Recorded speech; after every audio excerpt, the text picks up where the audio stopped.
بسم اللہ الرحمن الرحیم۔ السلام علیکم ورحمۃ اللہ وبرکاتہ۔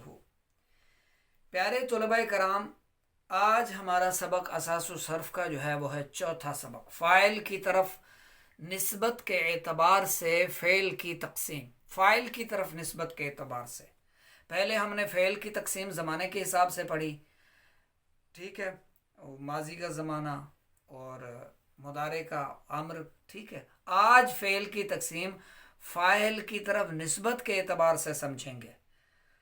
اچھا، سب سے پہلے تو یہ سمجھ لیں، ہر فعل کا یعنی کام کا کوئی نہ کوئی کرنے والا ہوتا ہے۔ فعل کا مطلب کیا ہے؟ کام۔ کوئی بھی کام ہو، وہ ہوا ہے تو اس کا کرنے والا بھی ہے، صحیح ہے۔ فعل جو کام کو کرنے والا ہے اس کو فاعل کہتے ہیں۔ کیا کہتے ہیں؟ فاعل۔ یہ اصطلاحات بھی ذہن میں رکھا کریں۔ اچھا، اس کے بغیر فعل نہیں پایا جا سکتا، صحیح ہے۔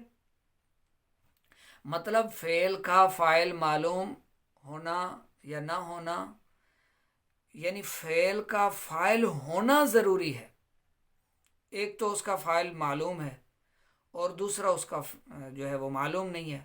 تو فاعل معلوم ہو تو کیا ہوگا، فاعل معلوم نہ ہو تو کیا ہوگا؟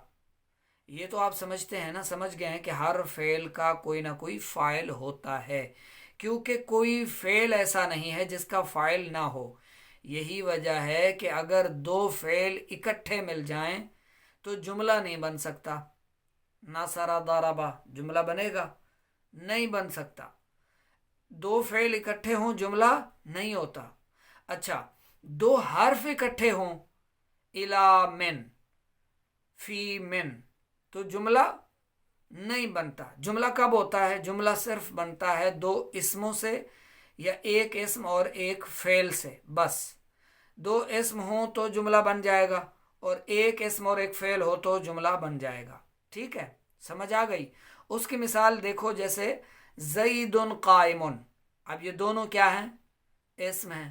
زید بھی اسم ہے، قائم بھی۔ اب یہ جملہ مکمل ہے۔ اسی طرح اگر ایک فعل اور ایک اسم ہو، جیسے ناصر زید، ایک فعل ہے، ناصر فعل ہے اور زید کیا ہے؟ اسم ہے، تو یہ جملہ مکمل ہے۔ لیکن دو فعل ہوں تو جملہ نہیں، صحیح ہے، اور دو حرف ہوں تو بھی جملہ نہیں۔ ایک فعل اور ایک حرف تو بھی جملہ نہیں۔ ایک فعل ہو اور ایک حرف ہو، من نصرہ، ٹھیک ہے، یا الا ضربہ یا من شربہ، اعلی سامعہ، اس طرح جملہ بنے گا؟ نہیں بنے گا۔ جملہ جسے کلام کہا جاتا ہے، صحیح ہے،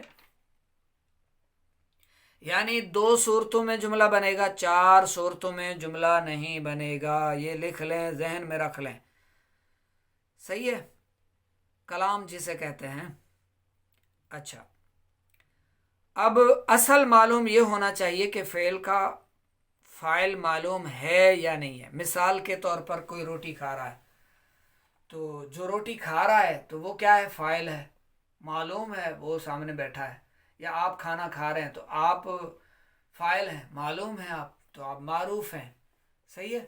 تو جس فعل کا فاعل معلوم ہو اسے کیا کہتے ہیں؟ فعل معروف۔ فعل معروف جس کام کو کرنے، جیسے ضربہ، مارا، یہ فعل کام اس وقت تک نہیں پایا جائے گا جب تک فاعل یعنی کوئی مارنے والا نہ ہو، صحیح ہے۔ فعل معروف وہ فعل جس کا فاعل معلوم ہو اسے فعل معروف کہتے ہیں۔ جیسے ضربہ زید، زید نے مارا، ٹھیک ہے، اس میں زید معلوم ہے، صحیح ہے۔ اچھا، آپ کھا رہے ہیں، پی رہے ہیں، بیٹھ رہے ہیں، جا رہے ہیں، سو رہے ہیں، کچھ بھی کر رہے ہیں، تو آپ جو کام بھی کر رہے ہیں آپ معلوم ہیں تو آپ معروف ہیں، صحیح ہے، فاعل معلوم ہے۔ اچھا، اگر برتن رکھے ہوئے ہیں، کسی نے پوچھا یہ کیا ہے، تو آپ نے کہا یہاں کھانا کھایا گیا۔ اب یہ کھانا کھایا گیا کس نے کھایا، اس کام کا فاعل معلوم نہیں ہے، مجہول ہے۔ ایک تھا، دو تھے، چار لوگ تھے کھانے والے، وہ معلوم ہی نہیں ہے، تو وہ فعل مجہول کہلائے گا، جس کا فاعل یعنی کرنے والا معلوم نہ ہو، صحیح ہے۔ فعل مجہول کے نیچے تعریف بھی دیکھ لیں، وہ فعل جس کا فاعل معلوم نہ ہو اسے فعل مجہول کہتے ہیں. جیسے ضرب زید، زید مارا گیا، اس میں مارنے والا معلوم نہیں ہے. صحیح ہے. ضرب زید، صحیح ہے. اچھا اب یہاں پر یہ جو ضرب ہے نا یہ فعل مجہول ہے، اور اس میں زید کیا ہے؟ مفعول ہے، یعنی جس پر وہ امر واقع ہوا، وہ کام، وہ فعل واقع ہوا جس پر وہ فعل ہو گیا، وہ مفعول ہے. صحیح ہے. اب انہوں نے کیا کیا، انہوں نے یا ویسے ہی یعنی یہ جو اپنا ہمیں سمجھایا جا رہا ہے فعل، فاعل، فعل معروف، فعل مجہول، ٹھیک ہے. یہ ایسا کرتے ہیں کہ یہ جو مفعول ہوتا ہے نا، مفعول کو فاعل کی جگہ رکھ دیتے ہیں. صحیح ہے. مفعول کو فاعل کی جگہ رکھ دیتے ہیں. زید کہاں پر ہے؟ فاعل کی جگہ پر ہے، لیکن یہ فاعل نہیں ہے، یہ اس کو نائب فاعل کہتے ہیں. ٹھیک ہے. کیونکہ اس کا فاعل یعنی اس کو مارنے والا معلوم نہیں ہے. اب اس کو نائب فاعل کہہ دیتے ہیں، کیونکہ فاعل ہونا ضروری ہے ورنہ جملہ نہیں بنے گا. کیونکہ فاعل ہوگا تو ہی جملہ بنے گا. تو اب مفعول کو نائب فاعل کی جگہ پر رکھ دیتے ہیں اور تاکہ وہ جملہ بنے، کیونکہ ایسا ہو ہی نہیں سکتا کہ فاعل نہ ہو اور جملہ بھی بن جائے.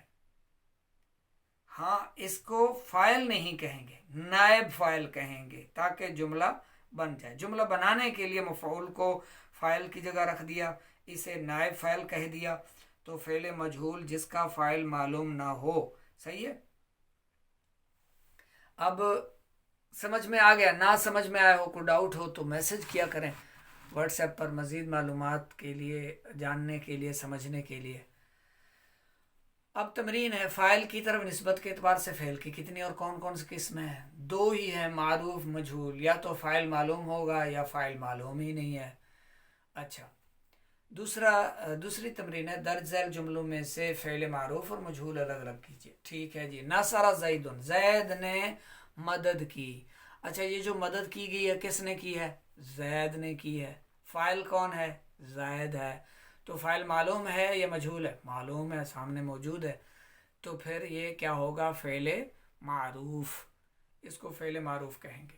آگے دیکھیے، ختم اللہ، اللہ نے مہر لگا دی. تو یہ خاتمہ فعل اور اللہ یہ کیا ہے؟ فاعل ہے. اور یہ جس نے مہر لگائی وہ معلوم بھی ہے. تو اب یہ کیا ہوگا؟ فعل معروف ہوگا. شرب ماؤن، پانی کو پیا گیا. پانی پیا گیا ہے، پینے والا کون ہے؟ نہیں معلوم. اب ماؤن کو نائب فاعل کر دیا، یعنی مفعول کو فاعل کی جگہ لا کر یہ فعل اور یہ فاعل کی جگہ لا کر اس کو نائب فاعل کہہ دیں گے. نائب فاعل. ٹھیک ہے. اچھا مفعول کو پانی پیا گیا. اب پینے والا کون ہے؟ نہیں معلوم، مجہول ہے، وہ معلوم نہیں ہے. نامعلوم بھی کہتے ہیں، مجہول بھی کہتے ہیں اس کو. تو یہ فعل کیا ہے؟ مجہول ہے. ٹھیک ہے، یہ فعل مجہول ہے. فتح الباب، دروازہ کھولا گیا. یہ فعل نائب فاعل. اچھا اب دروازہ کھولا گیا تو کھولنے والا کوئی تو ہوگا نا، لیکن معلوم نہیں ہے. تو اب معلوم نہیں ہے تو یہ کون سا فعل ہے؟ یہ ہے فعل مجہول. صحیح ہے. اس کو بنانے کا طریقہ کیا ہے؟ فعل معروف کو مجہول کو یہ آگے ہم پڑھیں گے، فی الحال یہ چیزیں سمجھیں اور ذہن میں رکھ لیں. کتب بکر، بکر نے لکھا. اب بکر نے لکھا ہے تو بکر فاعل ہے، معلوم بھی ہے، تو یہ فعل معروف کہلائے گا. ٹھیک ہے، یہ فعل اور یہ اس کا فاعل. ذهب عمرو، عمرو چلا گیا. اچھا اس کو بہت سے لوگ امرو پڑھتے ہیں، امرو چلا گیا. جو نہیں جانتے، گرامر نہیں جانتے، تو یہ جو عمر ہوتا ہے نا اس کے آگے واؤ نہیں لکھتے، عمر ہوتا ہے. ٹھیک ہے. اور یہ امرو نہیں ہے، واؤ اسی لیے لگایا گیا تاکہ عمر اور امر میں فرق معلوم ہو، اس لیے اس کے آگے واؤ لکھ دیتے ہیں. جب بھی واؤ کے ساتھ یہ آئے تو اس کا مطلب ہوتا ہے یہ امر ہے. امر واؤ کو پڑھنا نہیں ہے، صرف لکھنا ہے. ٹھیک ہے. امر چلا گیا، امر گیا، تو اب یہ کیا ہے؟ فعل ہے، اور یہ جانے والا جو ہے وہ کون ہے؟ فاعل ہے، اور معلوم بھی ہے امر چلا گیا۔ کون گیا جی؟ زید گیا یا بکر گیا؟ نہیں جی، امر گیا، امر چلا گیا، تو اب یہ فعل معروف ہے کہ جانے والے کا پتہ ہے۔ جو فعل واقع ہو، ٹھیک ہے، جو کام واقع ہو اس کو کرنے والا معلوم ہے تو وہ فعل معروف کہلاتا ہے۔ صحیح ہے؟ یا تو آگے اسم کی صورت میں ہوگا یا پھر اس کے اندر ہی اس کے ضمیر کی صورت میں بھی فاعل آتا ہے۔ صحیح ہے؟ اب یہ سمجھ لیا آپ نے فعل معروف اور مجہول کی تعریف۔ فعل مجہول وہ جس کا کرنے والا معلوم نہ ہو۔ اس کو اچھے سے لکھ لیں، یاد فرما لیں، اور ضمنیہ کام جو ہے پیارے اسٹوڈنٹ واٹس ایپ پر چیک بھی کروایا کریں، ٹھیک ہے؟ دعاؤں میں یاد رکھیں۔